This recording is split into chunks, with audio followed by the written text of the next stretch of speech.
Há aproximadamente 2000 anos atrás, uma arma comum que, ao executar uma tarefa simples nas mãos de seu empunhador, recebeu propriedades fantásticas quando tocada por um milagre. Assim sendo, deixando de ser uma simples lança e tornando-se um artefato capaz de mudar o destino do mundo. Essa é a história da lança do destino, a arma que perfurou a Cristo no dia de sua crucificação.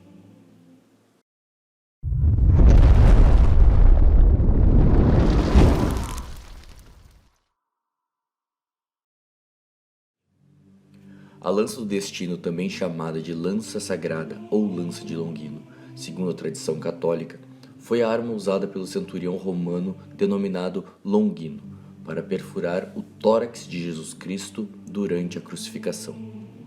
A lança é mencionada no Evangelho de João e em nenhum dos demais evangelhos.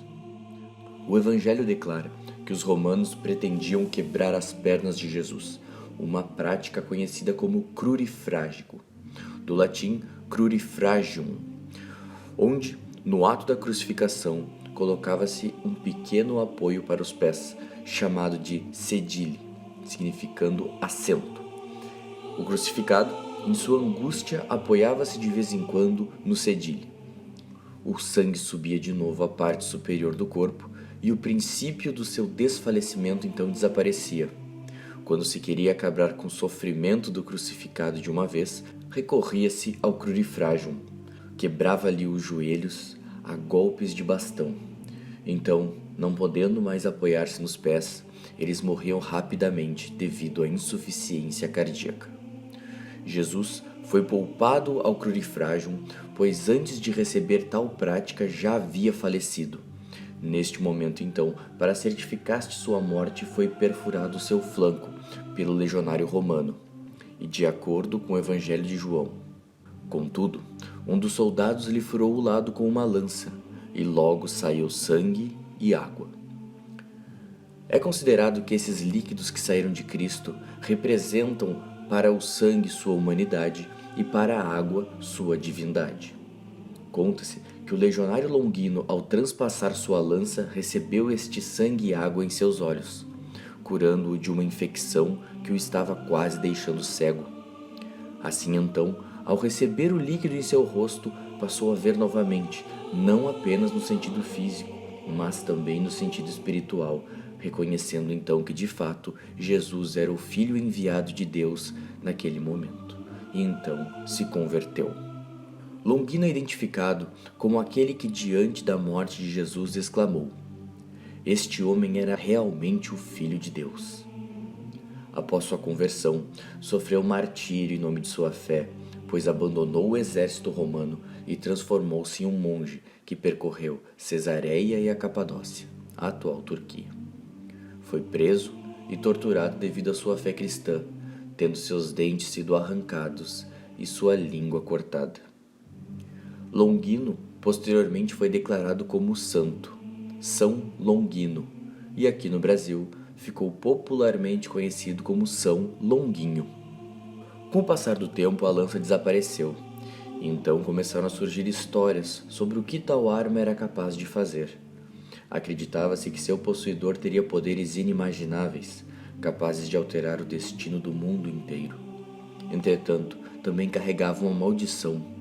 Caso seu possuidor a perdesse, morreria de imediato. Com um enfoque muito mais em seu poder do que em sua maldição, foi aí então que inúmeras buscas por grandes líderes começaram a serem feitas. Após essas buscas, a lança enfim foi encontrada, ou melhor, lanças, pois atualmente existem 4 lanças diferentes em 4 locais diferentes. De maneira breve, contarei as histórias que circundam estes diferentes artefatos. No final do século VI, foi venerada em Jerusalém uma lança que supostamente era aquela que havia perfurado o corpo do Salvador. A presença dessa relíquia havia sido testemunhada um século antes pelo estadista romano Cassiodoro e pelo historiador romano Gregório de Tours. Em 615, Jerusalém foi tomada por um tenente do rei persa Cosroes II. Com as sagradas relíquias da paixão caindo em mãos pagãs, A ponta da lança, que estava partida, foi entregue no mesmo ano ao historiador bizantino Nicetas, que a levou a Constantinopla para ser depositada na igreja de Santa Sofia. Em 1492, Constantinopla já tinha sido conquistada pelos turcos otomanos. Em circunstâncias descritas em A História dos Papas, o sultão Bajazeto II enviou a relíquia ao Papa Inocêncio VIII para garantir seus favores no caso de seu irmão, o sultão Sem, que havia sido feito prisioneiro em terras pontífices. Desde então, a relíquia nunca mais teria sido retirada de Roma, onde permaneceria conservada sob a cúpula da Basílica de São Pedro. Em outra história, já no século XI, uma tradição indica que esta relíquia foi encontrada na Antioquia por um monge chamado Pedro Bartolomeu, que acompanhava a primeira cruzada. Este afirma ter sido visitado por Santo André, que lhe teria contado que a lança encontrava-se na igreja de São Pedro. Depois da conquista da cidade, foi feita uma escavação e foi pelas mãos do próprio Pedro Bartolomeu que o artefato foi encontrado. Apesar de se pensar que tinha sido um monge que colocou uma falsa relíquia no local, o achado melhorava a moral dos cruzados, sitiados por um exército muçulmano. Com este novo objeto santo à frente de suas forças, o príncipe de Antioquia marchou ao encontro dos inimigos, a quem derrotou milagrosamente, pois os cruzados afirmaram ter sido auxiliados por um exército de santos que combateu juntamente com eles no campo de batalha contra seus inimigos. Por fim, a Santa Lança teria sido levada para Etmiadzin, na Armênia, onde continua zelosamente preservada até hoje. Outra lança, apontada como original, ficou em Viena, onde passou a ser conhecida como a Lança de São Maurício. Era usada desde 1273 na cerimônia de coroação do imperador do Ocidente, passando a fazer parte do emblema da investidura. Teria sido levada para Nuremberg em 1424. Alguns pesquisadores a identificam com a chamada lança do imperador Constantino, que teria acoplado a ela um prego da crucificação. E por fim, Cracóvia também preserva uma lança que supostamente é a da Paixão de Cristo. Embora se alegue que ela esteja na cidade polonesa há pelo menos 8 séculos, é impossível reconstruir sua história com bases demonstráveis. É dito que ao menos uma dessas lanças passou nas mãos de poderosos líderes, como Carlos Magno, que inclusive é citado aqui no canal durante a história de sua espada Joiuse, que no cabo de sua arma disse que continha um fragmento da lança do destino. Além dele, considera-se que ela passou por Alexandre o Grande, o imperador Constantino e, mais voltado aos tempos modernos, até mesmo Adolf Hitler. Historicamente, conta-se que Adolf Hitler, no ano de 1912, com aproximadamente 23 anos de idade, se deparou com a lança do destino exposta no Museu de Hofburg, em Viena.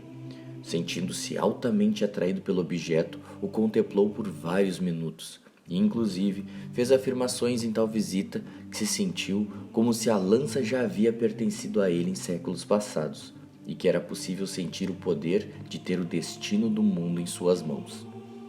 Em 1938, 26 anos após a primeira visita de Hitler ao artefato, a Áustria tornou-se parte do Terceiro Reich.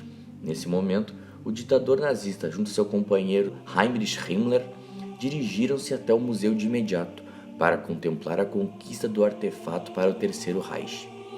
Ao final da Guerra Mundial, em 30 de abril de 1945, a peça foi reencontrada pelos norte-americanos sob o comando do tenente William Horne, a quem fora confiada a busca do tesouro de Habsburgo.